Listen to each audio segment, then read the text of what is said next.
Assalamualaikum warahmatullahi wabarakatuh. Lillahi ta'ala ya karim, ilahi anta maksudi waridaka ma'lubi. Bismillahirrahmanirrahim. Ashadu alla ilaha illallah wa daula syarikalah, ilahan wahid wa rabban sahidan la ma'budan siwa wa nanu lahu muslimun. Sadaqallahul azim. Oke teman, berjumpa lagi dengan channel Emil Nur Salam, abang yang sok ganteng. Jadi kali ini kita buat judul konten kita bahwa ajaran para habaib bukan ajaran ahlul bait. Nah, ini kita mau bahas tentang ajaran ahlul bait. Dan nampak tanda-tanda dari para habaib ini ajarannya bukan ajaran ahlul bait. Ada tanda-tandanya. Kita akan bongkar. Oke. Yang pertama-tama kita akan urut dari atas ya, dari atas. Ajaran para nabi itu ahlul bait ya. Ahlul bait itu tuan rumah ya, tuan rumah yang menjadi tuan rumah di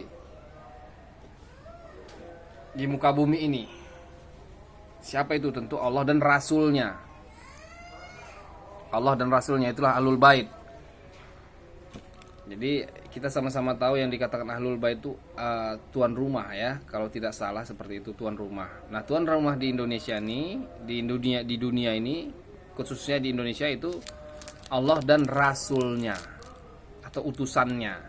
Dari dulu, dari zaman ke zaman Allah tetap mengirimkan utusannya, malaikat, para nabi, ya, itu utusan-utusannya. Nah, di Indonesia ini tetap ada utusannya. Utusan Allah tuh pasti ada, nggak mungkin nggak ada. Kalau nggak ada utusan Allah, ya udah hancurlah Islam nih kan, hancurlah agama nih, hancur umat manusia, kiamat dunia, pastilah ada. Nah, sekarang kita kembali ke dalam ajaran ahlul bait, ajaran ahlul bait.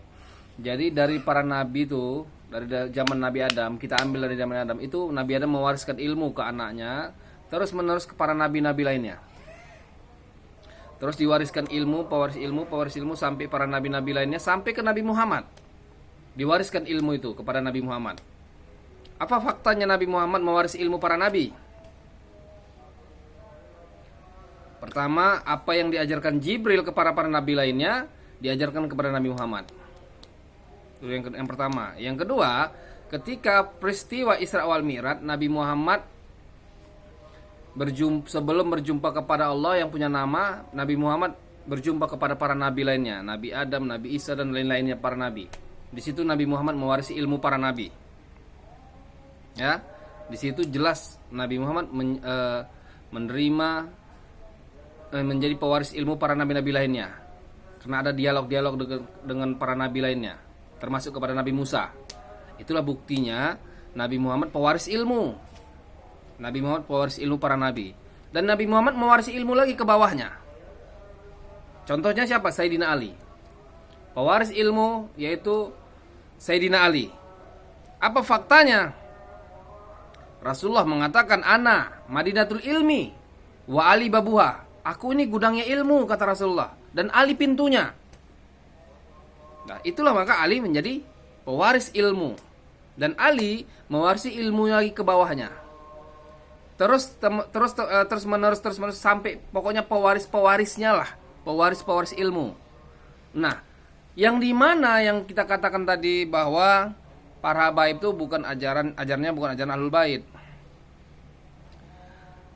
Kalau dia ahlul bait, dia akan terus memakai cuman hadisnya atau ilmunya Sayyidina Ali, Hasan, Husain ke bawah. Nggak pakai dia tuh ilmu Abu Bakar, Utsman atau Umar. Dia nggak pakai itu. Dia nggak bakal pakai mazhab Syafi'i, Hambali, Maliki, Hanafi. Nggak pakai itu dia. Kenapa? Karena pewaris ilmu. Karena sudah mewaris ilmu. Ali itu pewaris ilmu. Anaknya pewaris ilmu. Dia akan tetap tegak lurus. Karena pewaris ilmu nggak akan pernah pakai yang bukan pewarisnya. Bukan dari pewaris ilmu lainnya. Nggak akan pernah itu. Bukan kita menafikan mazhab, bukan kita menafikan para sahabat lainnya, tidak. Ini tentang ajaran ahlul bait. Ajaran ahlul bait tetap dia satu, pewaris ilmu. Siapa pewarisnya? Dia nggak akan pernah pakai hadis-hadis lain itu, nggak pernah. Itu Ahlul Bait tidak pernah mencampur adukkan hadis-hadis campuran, nggak pernah. Dia tetap dari jalur garis keturunannya sampai orang pendahulunya para nabi. Itulah ajaran Ahlul Bait. Tetap tegak lurus kepada pewaris-pewaris ilmu dari bawah sampai ke atas. Begitulah ajaran Ahlul Bait, pewaris ilmu. Dia nggak akan bercampur dengan adukkan hadis-hadis lain. Nah, para habaib ini kan banyak memakai empat mazhab, Utsman, Umar, Abu Bakar dan lain-lain, semua dicampur. Ini bukti fakta bahwa para habaib itu bukan ajarannya bukan ajaran Ahlul Bait. Ajarnya itu bukan ajaran Ahlul Bait, karena sudah mencampur adukkan itu hadis-hadis segala macam. Ahlul Bait nggak akan pernah mencampur tuh. Nggak akan pernah mencampur, sekalipun di mazhab. Nggak akan pernah itu. Nah, itulah ajaran Ahlul Bait. Ahlul Bait itu pewaris-pewaris tuh. Semuanya pewaris, dari zaman Nabi Adam diwariskan ke bawahnya, diwariskan ke bawahnya, diwariskan ke bawah, terus menerus sampai sekarang.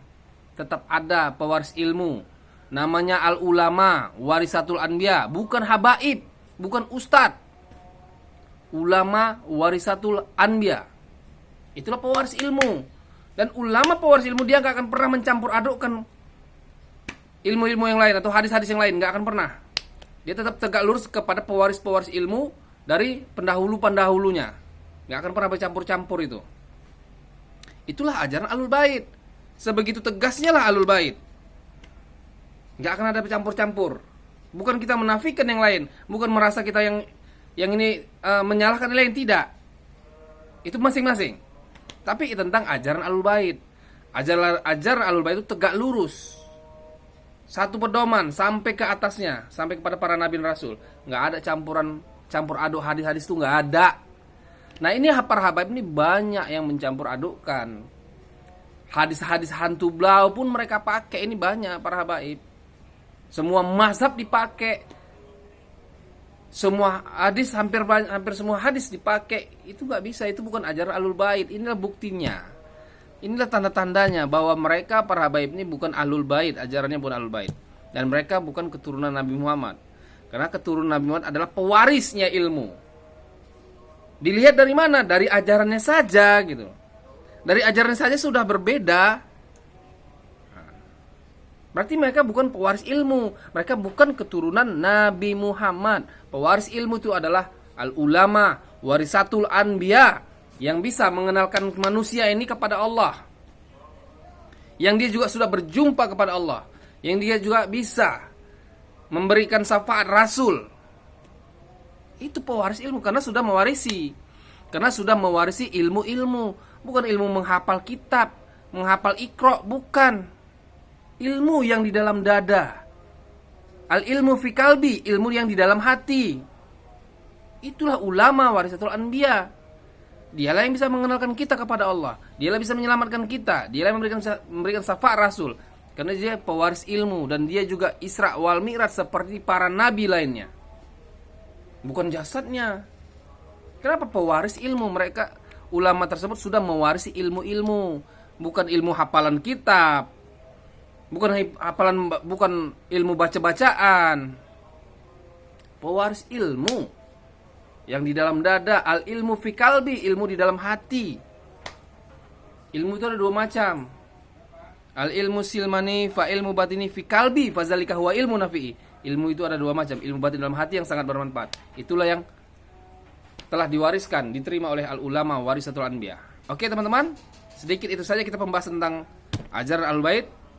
Sekian, terima kasih. Mohon maaf lahir batin. Billahi taufiq wal hidayah. Assalamualaikum warahmatullahi wabarakatuh.